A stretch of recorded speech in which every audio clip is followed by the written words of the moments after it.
Gusto kitang isama sa isang paglalakbay na nagsisimula sa isang tanong, naranasan mo na bang paulit-ulit ay refresh ang online listahan ng mga pensioner? Kabado, umaasang makikita mo na doon ang pangalan mo o pangalan ng magulang mo, yung pakiramdam na yun, halo ng pag-asa at kaba, yan ang sama-sama nating nararamdaman habang hinihintay natin dito sa Pilipinas ang opisyal na balita kung kailan lalabas ang pensayon. Tahimik pero mabigat sa dibdib, may halong saya at inis kung minsan kapag natatagalan ang proseso. Kaya ngayong araw, gusto kong diretsyong kausapin ang lahat ng lolo at lola, mga pamilya nila, at kahit sino na gustong maintindihan kung ano nga ba ang nangyayari sa likod ng listahang iyon. Simulan natin sa puso ng kwento. Isipin mo ito, ika-24 ng Setyembre, taong 2025. Si Aling Maria, isang lola, gumising ng maaga, nagkape, binuksan ang laptop, at muli na namang nag-refresh ng pahina ng anunsyo ng pensayon, parang ika-100 beses na niya iyon ginawa. Simula pa nang sabihin ng ahensya na by end of September, naghihintay na siya. Pero ano nga ba ang ibig sabihin ng end of September? Noong nakaraang taon, lumabas ang listahan ika-28.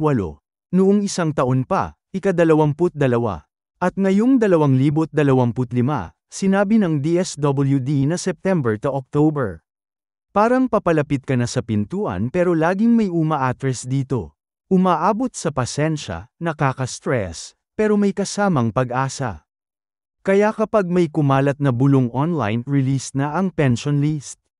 Parang nagkakakulay ang buong komunidad. Pero kasunod noon, nalilito ang marami.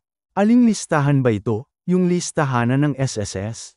O Social Pension Program para sa indigent seniors na hawak ng DSWD? O listahan ng LGU? At para ba ito sa pensayon ng Oktubre o may kasamang back pay? Dito pumapasok ang kahalagahan ng malinaw na impormasyon, at yan ang gusto kong ibigay sa inyo ngayon. Ganito ang katotohanan, ngayong 2025, sinusunod pa rin ng national government ang nakagawian. Kapag pinag-aralan natin ang mga nakaraang taon, may rhythm ito.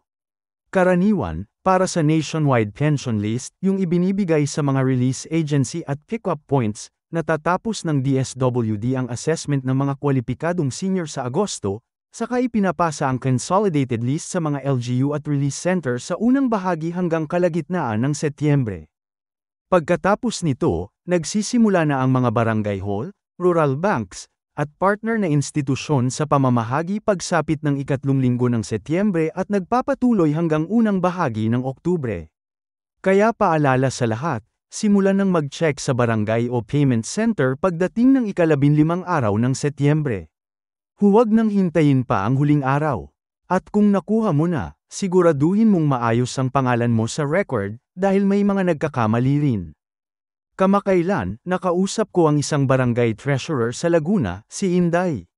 Sabi niya, sa barangay nila na may mahigit 500 senior, may 30 pangalan na na-flag dahil sa maling address o luma na ang contact info. Pinabalik sila dala ang updated na dokumento. Kung ikaw yun, huwag ipagwalang bahala. Ayusin agad ang ID, barangay clearance, o kahit anong patunay na doon ka nakatira. Kapag naayos yun, tuloy na ulit ang pensayon mo. Oo, parang mabagal na proseso, pero iyon lang ang pagitan ng iyo at ng 10,000 pisong inaasahan mo kada buwan, o higit pa kung may dagdag mula sa LGU.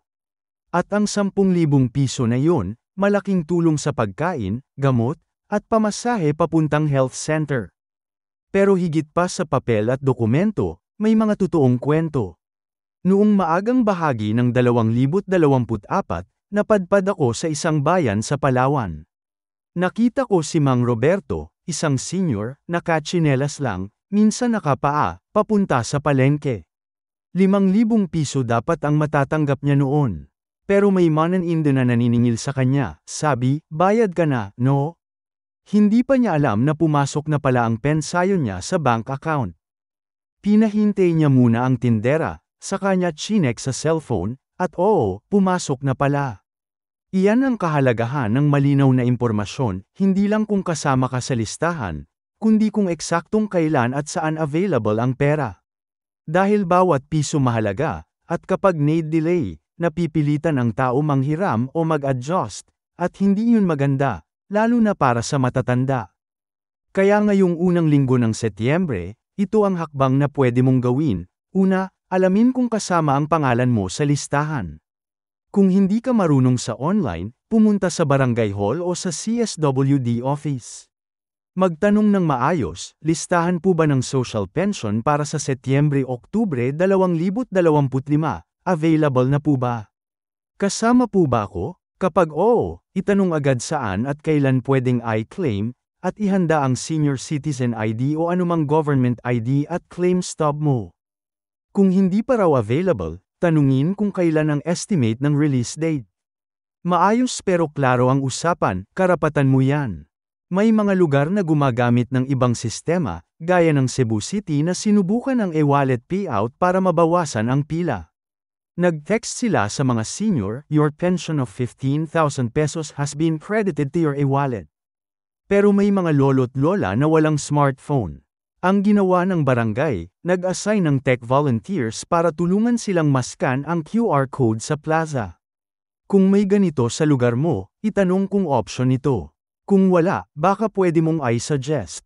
Usapang numero naman tayo. Halimbawa, nakatanggap ka ng National Social Pension na 5,000 piso kada buwan, quarterly binibigay, ibig sabihin, 30,000 sa isang taon, at may dagdag na 5,000 piso mula sa LGU. Kada 3 buwan, may 10,000 piso ka mula sa National at 15,000 mula sa LGU, 25,000 piso lahat. Hindi ito malaking kayamanan, pero malaking tulong para sa pamilya. Kaya kapag naantala kahit isang linggo, ramdam agad, kuryente, pagkain, gamot, pamasahe sa check-up. Kaya mahalagang alam mo kung Setyembre ba o Oktubre ang release, hindi lang ito tsismis, survival ito. At syempre, hindi mawawala ang mga haka-haka. May maririnig ka sa palengke, na release na raw ng national. O sabi ng LGU, second week ng October ang payout. Huwag umasa sa sabi-sabi. I-confirm sa opisyal na channel. Dahil may mga pamilya na pumila ng 2 araw sa plaza, pero sa huli, postpone pala. Sayang ang pagod. Sa Davao del Sur naman, si Lolo Pedro, natuwa nang makita ng apo niya na kasama siya sa listahan. Nakabarong pa siya, pero pagdating sa kooperatiba, sinabihan siyang kulang ang indigency certificate niya. Kailangan niyang mag-apply ulit at maghintay.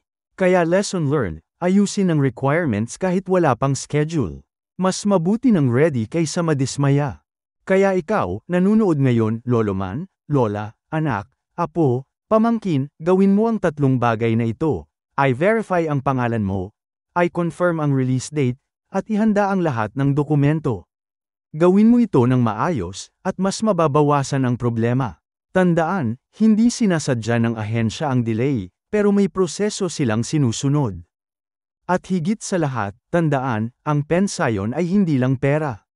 Ito ay dignidad, respeto, at bunga ng lahat ng taon ng sipag at sakripisyo ng ating mga lolo't lola. Kaya kapag lumabas na ang listahan, tignan mo ito ng may pasasalamat pero may pagiging mapanuri din. Kung kasama ka, kunin mo. Kung wala pa, alamin kung bakit at ayusin agad. Suspense, normal lang ang kabahan o mainip, pero may magagawa ka.